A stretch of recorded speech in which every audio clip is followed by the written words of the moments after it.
इस अमृत महोत्सव ने एक काम जरूर किया है कि इतने सालों तक आपने जो कुछ भी देखा, उससे जो वेदना हुई, उससे हमारे अंदर का स्वाभिमान जरूर जगा दिया है, जिसके कारण आज मैं तो अपनी भावनाओं को नहीं रोक पाता।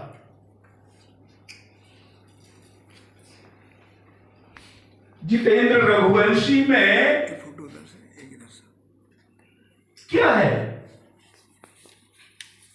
कि उसकी आवाज सुन करके, उसके आवाहन पर लोग भागे भागे इंदौर पहुंच गए,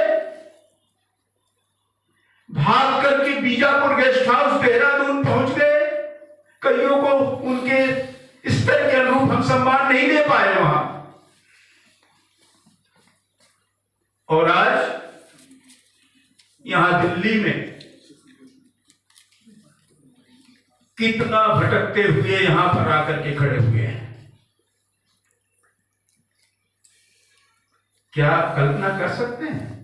एक एक व्यक्ति 2-2, 3-3 हजार, और जो दक्षिण से आ रहे हैं 5-5, 6-6 हजार रुपए खर्च करके यहां आता है। और सबका यदि अनुमान लगाएं तो एक कार्यक्रम में कम से कम नहीं 10 लाख रुपए किराए में आप लोग खर्च करते हैं। क्यों? इसलिए कि कहीं ना कहीं दिखाई पड़ता है कि कुछ होने वाला है। वो उम्मीद हमें दिखाई पड़ रही है, और वो उम्मीद जितेंद्र रघुवंशी ने नहीं दिखाया। हमारा 2018 में जो कार्यक्रम हुआ था, राष्ट्रीय सम्मेलन, पहला हमारा अनुभव था, और वहां जो कार्यक्रम हुआ उससे जो लोगों का विश्वास जगा,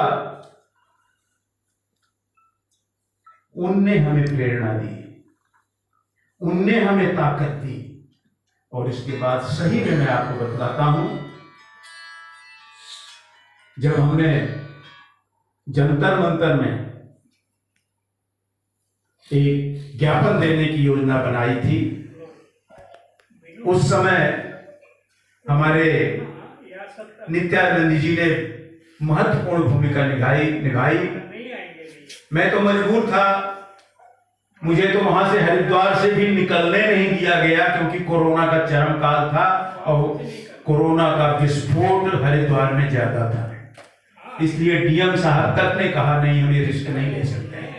अब मैं नहीं पहुंच पाया था यहाँ, लेकिन वो चिंगारी जो यहाँ जलाई गई, जिसमें हमारे नित्यानंद जी, अशोक सिंधु जी, हमारे गुरु से किनको विश्वास है कि नहीं है, लेकिन मुझे विश्वास है। वो कौन है? वो है हमारे वो पूर्वज, जो इस आजादी के 75वें साल में ऊपर से निहार रहे हैं, और वो उम्मीद लगाए बैठे हैं कि हमारे ये बच्चे हमारा वो सम्मान लौटाएंगे कि नहीं, जिसके लिए हमने अपनी जवानी कुर्बान कर दी, जिसके लिए अपने परिवारों को हमने संकट में छोड़ दिया। वो बच्चे आज हमारे क्या कर रहे हैं? भारत माता की जय। आप लोग ये सोच रहे हैं कि माननीय प्रधानमंत्री जी के मुंह से जो शब्द निकल रहे हैं वो अनायास निकल गए। स्वतंत्रता संग्राम सेनानियों के सपनों का भारत बनाएंगे, ये शब्द सुना है कि नहीं आप लोगों ने? ये शब्द कौन निकाल रहा है? ये वो हमारी आत्माएं जो ऊपर बैठी हुई हैं, जो ऊपर से निहार रही हैं, वो जबरदस्ती निकलवा रही हैं।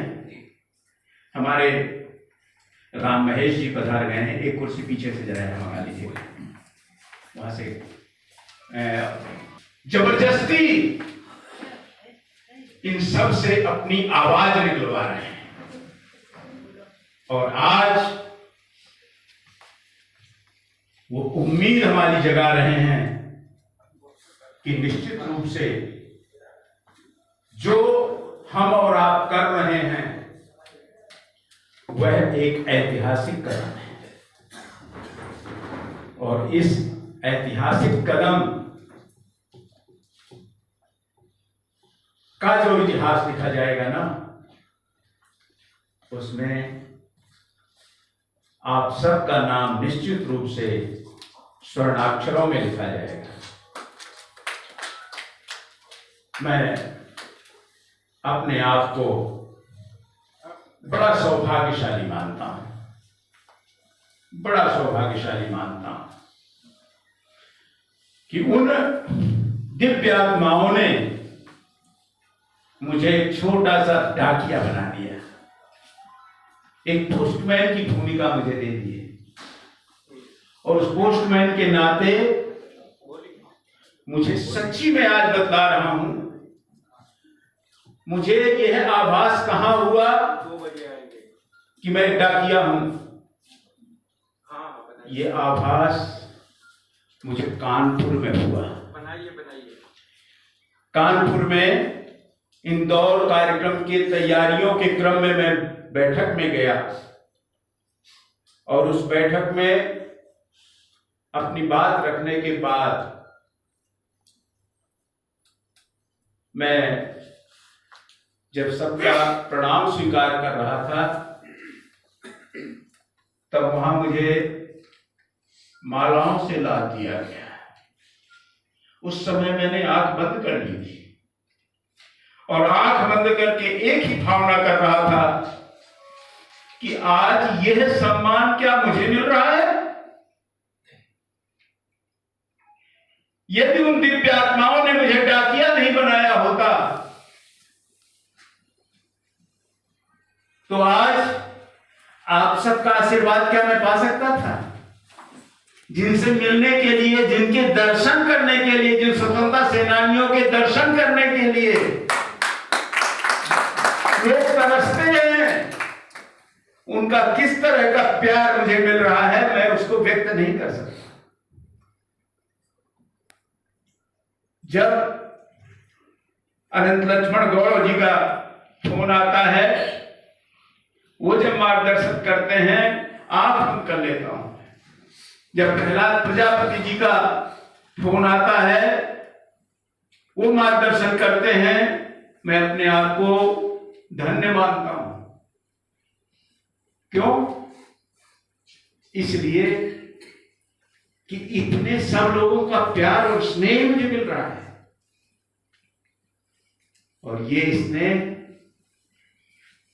अनायास नहीं मिला।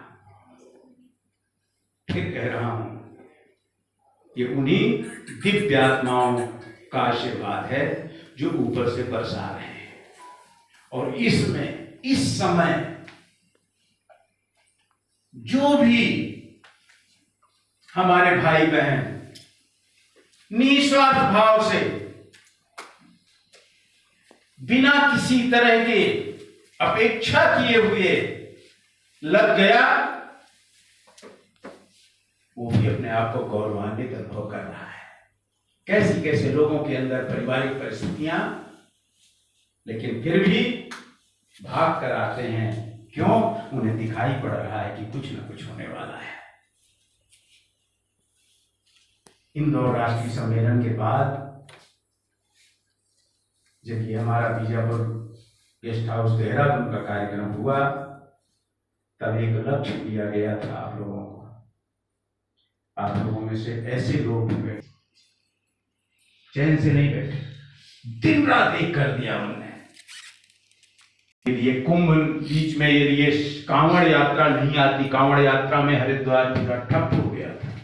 इस साल 4 करोड़ से ज्यादा वहां पर कांवड़िए आए।